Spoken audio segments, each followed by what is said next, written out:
देश को दहलाने की एक और बहुत बड़ी और खौफनाक साजिश का भांडाफोड़ हुआ है। सीमा पार बैठे आतंकियों के आका भारत में तबाही का वो मंजर देखना चाहते थे जिसे सोचकर भी रूह कांप जाए।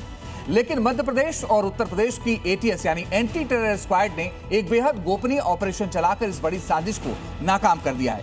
भोपाल के काजी कैंप और उत्तर प्रदेश के सहारनपुर से दो संदिग्धों को दबोचा गया है। नाम है मोहम्मद फराज और नईम अब्दुल्ला। ये सिर्फ नाम नहीं है बल्कि ये वो मोहरे हैं जिन्हें पाकिस्तान में बैठे लश्कर तैयबा के आका भारत के खिलाफ इस्तेमाल कर रहे थे और अब इनके खिलाफ जांच हो रही है जिसमें कई सारे राज बाहर आ सकते हैं। उत्तर प्रदेश और मध्य प्रदेश एटीएस की बड़ी कार्रवाई हुई है। देश को दहलाने की आतंकी साजिश का भांडाफोड़ हो गया है। एमपी यूपी एटीएस का ये खुफिया ऑपरेशन था। दो संदिग्ध आतंकी नईम और फराज गिरफ्तार किए गए हैं। भोपाल से मोहम्मद फराज और सहारनपुर से नईम अब्दुल्ला को गिरफ्तार किया गया है। पाकिस्तानी हैंडलरों और आईएसआई के संपर्क में थे दोनों संदिग्ध जिन्हें गिरफ्तार किया गया है और आगे की कार्रवाई फिलहाल की जा रही है। आतंकी खालिद सैफुल्लाह से ये प्रेरित थे और आईएसआई के संपर्क में थे। इनसे जुड़ी जो जानकारी फिलहाल सामने आ रही है। देश में बड़ी आतंकी साजिश का भंडाफोड़ हुआ है और अब यह माना जा रहा है कि कुछ और बड़े खुलासे हो सकते हैं। तो आप ये देखिए कि आतंकी साजिश का भांडाफोड़ हो गया है। देश को दहलाने की बड़ी साजिश सामने आई। एमपी यूपी एटीएस का ये खुफिया ऑपरेशन था जिसमें भोपाल से फराज और उत्तर प्रदेश के सहारनपुर से नईम की गिरफ्तारी हुई। पाकिस्तानी हैंडलरों और आईएसआई के संपर्क में थे ये दोनों। इतना ही नहीं, पीएफआई के मिशन को पूरा करने की इनकी साजिश थी। उसी काम में लगे हुए थे। हथियारों के बल पर हमला करने का इनका बहुत बड़ा प्लान था। दोनों का शरिया कानून लागू करने का लक्ष्य था और आप ये देखिए कि आतंकी खालिद सैफुल्लाह से प्रेरित थे ये संदिग्ध। बड़ी बात यह है कि पाकिस्तान से तार इसके जुड़े हुए हैं। जो संदिग्ध आतंकी गिरफ्तार हुए हैं उनके बारे में आपको बताते हैं। दरअसल भोपाल की नन्हे भी मस्जिद से इनकी गिरफ्तारी हुई है फराज की और एमपी और यूपी एटीएस ने संयुक्त कार्रवाई की और दबोचा।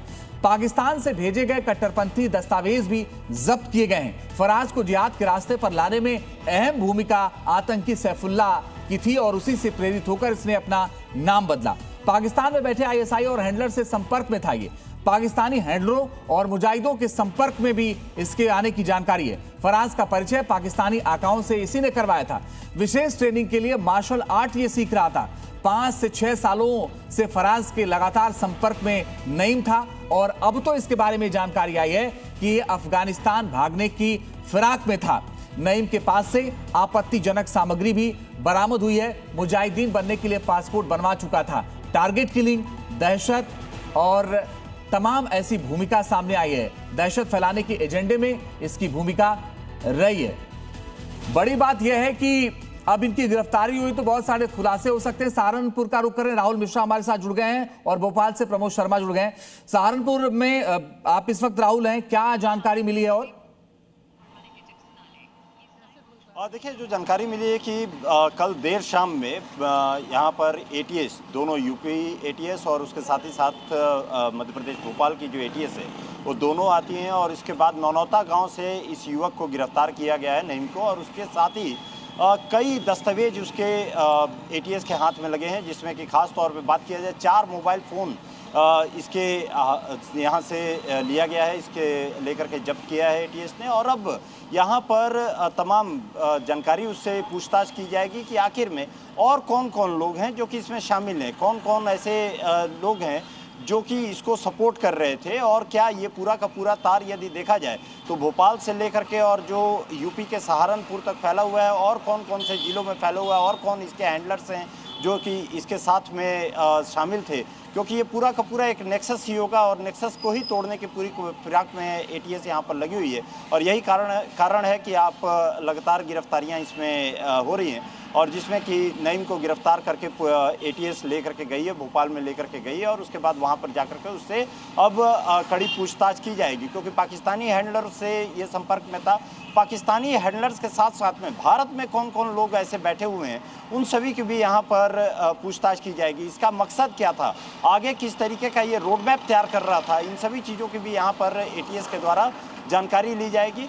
फिलहाल एटीएस आई थी, कल देर शाम में आई थी। ननौता गांव का रहने वाला है ये जी। और वहां से कसाई मोहल्ला है वो, और वहां से जो है। चलिए बने रहिए राहुल, हम लौटेंगे आपके पास। प्रमोद शर्मा भी मेरे साथ जुड़े। प्रमोद, क्या बताया एमपी एटीएस ने और एमपी पुलिस ने? देखिए, एमपीएटीएस ये कह रही है कि देवबंद का जो नईम था उसके कनेक्शन में फराज आया था। उसके बाद पाकिस्तानी हैंडलर के इशारे पर उसने पासपोर्ट बनवा लिया था और अफगानिस्तान के रास्ते पाकिस्तान जाकर ट्रेनिंग लेने की तैयारी थी। और जो पीएफआई तंजीम 2047 देखिए लागू करने का इनका प्लान था।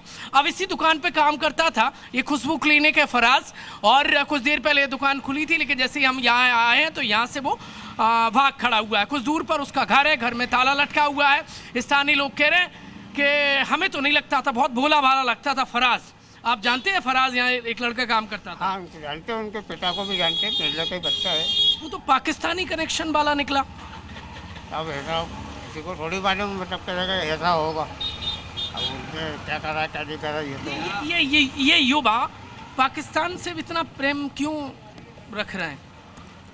अब कौन इन्हें भटका रहा है? ना साहब लोगों के मुँह से कि ये पाकिस्तान को खबरें देता है, पाकिस्तान को खबरें देता था। हाँ, यही सुना है अपन ने भी, लोग यही बता रहे हैं कि लोग भी अपन को भी असली आपको बात लगता है क्योंकि आपने देखा है उसके पिता को, आप नहीं जानते हैं? मालूम है अपन, हैं? हमें असली बात नहीं मालूम, हाँ। पर इतना हमने खबर सुनी है कि हाँ ये पाकिस्तान को खबरें देता है। उसको पुलिस वाले क्या इलाज होना चाहिए ऐसे लोगों का? ऐसे लोगों का क्या इलाज होना चाहिए? ऐसे लोगों को चाहिए, ये डॉक्टर साहब को भी ये चाहिए कि मतलब कहेगा उसकी आधार कार्ड की वो कॉपी लगाना चाहिए, हर किसी को रख लेते हैं आप तो उसके पिता को जानते हैं, आपको लगता है वो ऐसा हो सकता है? ऐसा लगता तो नहीं है साहब मेरे को। फिर क्या है जब लगता है?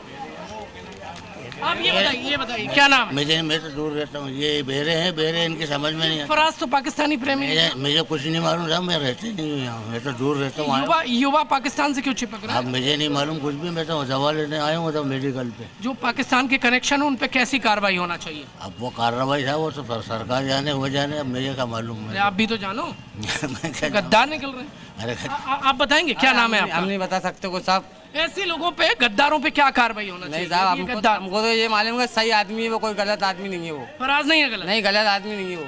फिर पुलिस ने तो अरेस्ट कर लिया इसको। अब हमें नहीं मालूम, पता नहीं है साहब। आप कब से जानते हैं उसको? कब से जानते हैं? अरे हम तो भी हम हैं? आप सब लोग इलाज कराने आए हैं? अच्छा, आप यहीं रहते हैं? ये फराज को जानते हैं? वो पाकिस्तानी कनेक्शन का निकला। नहीं भैया, हम तो माल छोड़ना है। ऐसे लोगों पे कैसी कार्रवाई होना चाहिए जो हिंदुस्तान में रह रहे हैं, खा रहे हैं, पी रहे हैं, लेकिन ये प्रेम पाकिस्तान का दिखा रहा है? कोई कुछ नहीं बोल रहा है, सब डर रहे हैं। चाचा कहाँ रहते हैं आप? कहाँ रहते हैं? हम लोग वहाँ रहते हैं। बाहर रहते हैं। ये यहाँ पर एक फराज था, वो पाकिस्तान को खबरें दे रहा था। अपने को कोई खबर नहीं है? अपने को जानकारी नहीं है। युवा भटक क्यों रहे? भटक क्यों रहे युवा? क्या बोला? अब मैं आपको उसके घर की तरफ लिए चलता हूँ। आप जानते हैं फराज को? जानते हैं? कौन फराज? ये यहाँ जो काम करता था। चलिए नाम क्या प्रमोद, है? आप नजर बना के रखिएगा। राहुल, आप भी नजर बना के रखिएगा। आप दोनों से लगातार आगे अपडेट लेते रहेंगे।